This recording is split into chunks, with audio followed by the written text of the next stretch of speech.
Le 29 avril 1945 marque un tournant dans l'histoire de France. Pour la première fois, les femmes participent aux élections municipales en se rendant aux urnes. Ce droit tant attendu leur avait été accordé un an plus tôt, le 21 avril 1944, par une ordonnance du général de Gaulle, concrétisant ainsi une lutte de plus d'un siècle. À cette époque, les Françaises comptent parmi les dernières femmes d'Europe à obtenir le droit de vote. Pour célébrer cette avancée, la mairie de Rive-du-Plage, en collaboration avec Stéphanie Aubin du collectif d'artistes Harpe, organise les 12 et 13 avril à la salle des fêtes Robert Vergniaud un événement intitulé « Droit de vote des femmes ». Ces 2 journées seront à l'occasion de rendre hommage à la femme citoyenne et libre à travers célébrations et réflexions, ciné-concerts, projections de films documentaires. Île de Ré TV est allée rencontrer Isabelle Ferré, élue à la mairie de Rive-du-Plage, et bien entendu Stéphanie Aubin, à l'origine de ce projet. Le droit de vote des femmes était vraiment au cœur de cette histoire depuis la Révolution française jusqu'à nos jours. Et surtout, ça montrait qu'à partir du moment où les femmes ont eu ce droit de vote, il y a eu vraiment une émancipation de la femme dans différents domaines. C'est pas seulement le droit de vote, mais aussi la possibilité de pouvoir être éligible politiquement. Lorsque Stéphanie m'a approchée pour me parler de ce projet, la France était en train de fêter l'année dernière les 80 ans de la loi sur le vote des femmes. On était un petit peu en retard pour faire quelque chose et on s'est dit mais l'année prochaine nous aurons une autre occasion puisque ça va être le 80 ans du premier vote des femmes, je crois à l'occasion d'élections municipales si mes souvenirs sont bons. Le 29 avril. Voilà 1945. Le premier tour. Et l'idée est partie de là, et Dieu sait si par les temps qui courent, il est important de continuer à souligner cette autorisation de voter pour l'ensemble de nos concitoyens. C'est quand même le socle d'une démocratie digne de ce nom et bien vivante.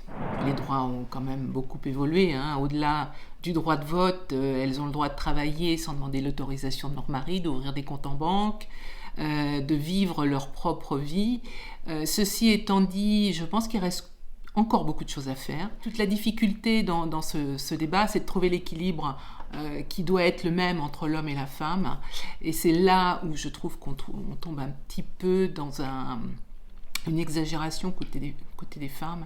Et on le voit bien aux États-Unis avec ce retournement de situation excessivement inquiétant, d'où la nécessité de continuer à travailler sur les droits de la femme, mais sans écraser le droit de l'homme. Et ça, c'est quand même un vaste chantier.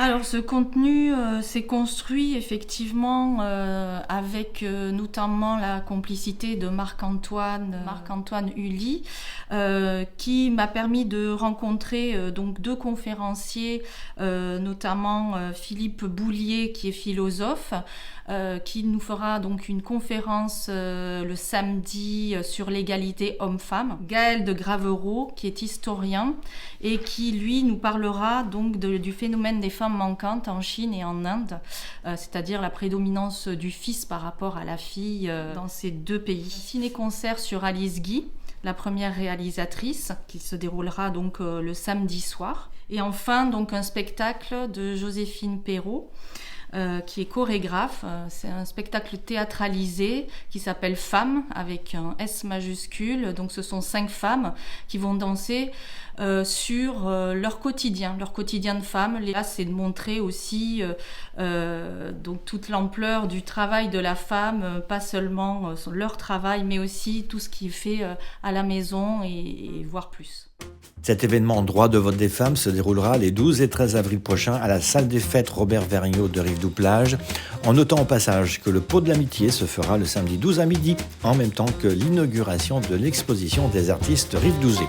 Avril 1945, premier vote des femmes aux élections municipales. Cet événement majeur est le point de départ de l'émancipation de la femme.